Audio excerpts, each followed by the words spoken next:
Hello guys, Gawa tayo ng fermented binuburan. rice.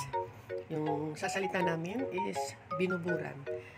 Hindi ko lang alam sa ibang salita. Pero sa salita lang namin ang pero gagamitin na lang natin yung salita na yan. So ang kailangan natin, ito yung kanin. Bagong luto yan na kanin. Ito pinapalamig ko, tapos hinahalot para hindi siya magkadikit-dikit. Kasi kung siya nagkadikit-dikit yan, mahirap i-mix yung mixture. Ito yung ingredients natin, isa lang siya. Binuburan balls. Ito nga, dinidikdik ko siya. Actually, wala akong planong mag-video nito eh. Naisipan ko lang na i-vlog. Kasi yung manugang ko, gusto niyang gumawa ng ito kasi pag gumagawa ako, gusto niya. At nasasarapan na miss na niya dahil wala nga ako sa kanila. Kaya naisipan kong i-vlog para sa ganun, gusto niyang gumawa. Ititignan na lang niya sa channel ko. Kaya guys, sundan niyo itong ingredients na ito dahil ang paggawa ko ay pulido. Tiyak, walang paltos ang iyong gagawing binuburan. Binuburan sa salita namin Pangasinan at sa Ilocano yata. Walang ibang ingredients kundi rice at saka ito lang. Pero dapat guys, huwag kinakapa yung rice kasi once na pinupan nyo yung rice, masisira yung ginagawa yung binuburan. So, hindi pa ito nadidikdik. Didikdikin ko ng rice para yung mga buo-buo dyan magdudurog siya. Ganyan lang guys, oh. Ang pagkain na ito guys, maganda ito sa pagkano, yung mag-acidic ka, kakainin mo ito sa sa umaga na wala kang naman ang tiyan mo, or kaya sa gabi, yung bago ka matulog. Ayun, masarap siya. Maganda ito sa health, sabi ng mga matatanda. Kaya natuto ko nito kasi yung lula ko noon, panay ang gawa niya ng ganito. Kaya sa kanya ako natuto. So guys, itabi muna natin at titignan natin yung rice natin. Ililipat natin sa malaking sisidlan.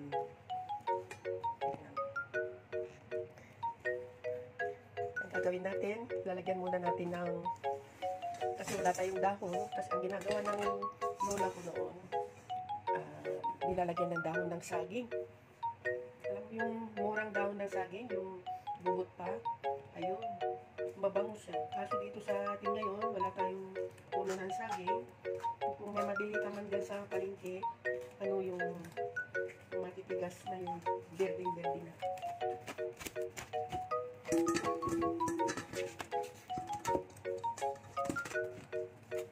Ganyan natin. Ganyan. Unang saging, ito ang ginamit natin. So, ngayon itabi natin muna. So, ihalo natin yung powder mixture. Ang paghalo niyan guys, ayan.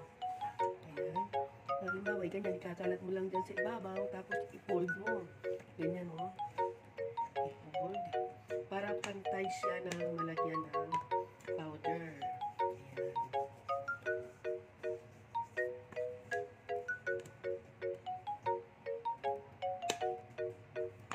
Ang ginamit nating rice guys, bigas lang ito guys, na normal rice na masarap lang. Yung hindi matigas na klase bigas. Yung iba na sinasabi malagkit, hindi. Ito. Rice guys, para hindi masayang yung pagod ninyong gagawa nito. Kung mahilig kayo ng ganito at hindi nyo lang gawin, plain rice lang. Ayan. So guys, punta tayo sa kabila. So, para pantay siya, yan.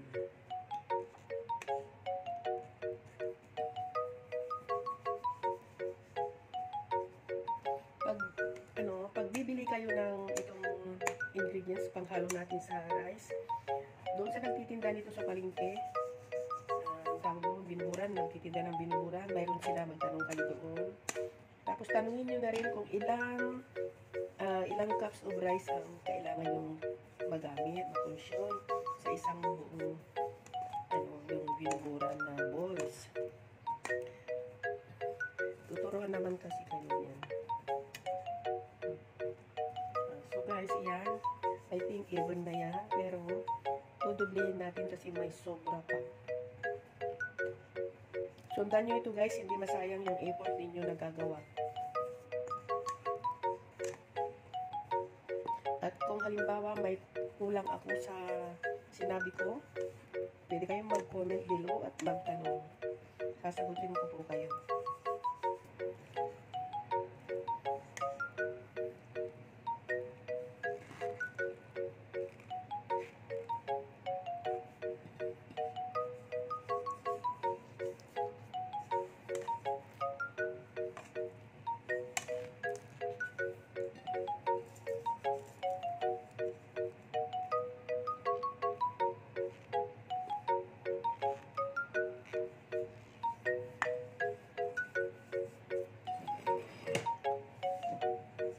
So guys, na-mix na natin lahat. Mayroon pang konti. Mamaya natin ilalagay.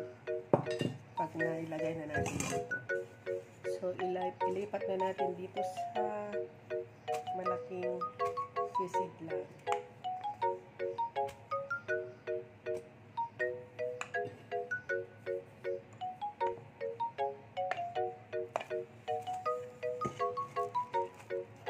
Inuulit ko guys, hindi ito malagkit na bigas. Yung rice na limbawa, sinanduming, pwede yun. Hindi tayo gumamit ng malagkit dito. Kasi baka may gagawa malagkit, baka masayang lang yung effort ninyo.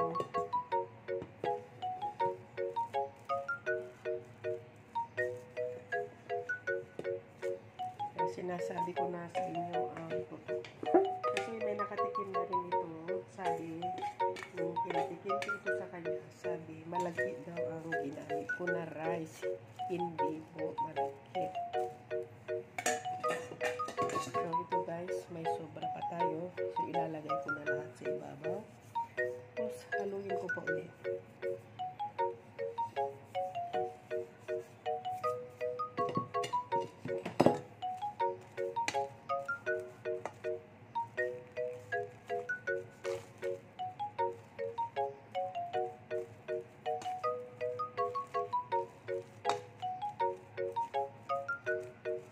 Ganyan lang muna siya guys.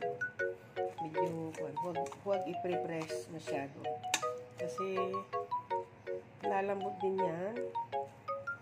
After 2 days siguro, pwede na. Pwede na natin balikan ito, 2 days. Or kung nag-aamoy na, makikita nyo naman, silipin lang ninyo. Kasi magkakaroon siya ng tubig. So guys, tatakpan na natin.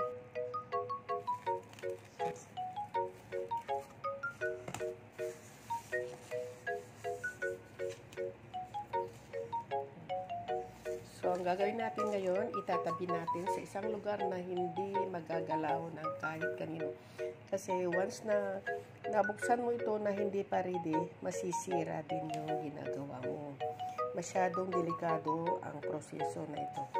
So, itatabi natin sa hindi nakikita o hindi maabot na ikaw lang nakakaalam. So, balikan natin guys. After 2 days, balikan natin siya. So, itutuloy pa natin ang ating video after 2 days. After 2 days, guys, ito na yung ginawa natin na binuburan. So, guys, ito nakikita nyo, may tubig na siya, may sabaw siya. Pero guys, ang gagawin natin, para hindi masyadong matapang yung sabaw, hahaluan natin siya ng tubig. Ang imimix lang natin sa tubig is asukal lang. So, hahaluan natin ng tubig para hindi masyadong matapang ang ating binuburan. So, ito ang mixture, guys. Ito siya. 1 cup na tubig at 1/2 cup na asukal. Kasi kung 1:1, masyado rin matamis. So, ano lang,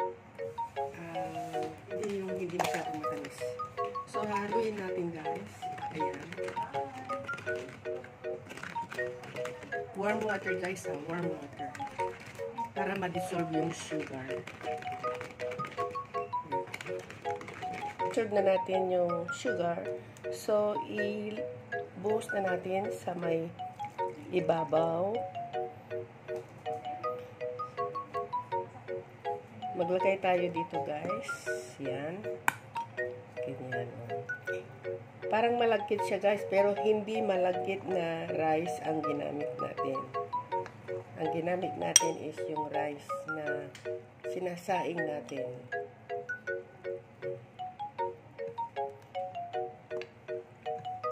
Tapos lagyan natin ng sabaw. Ayan guys.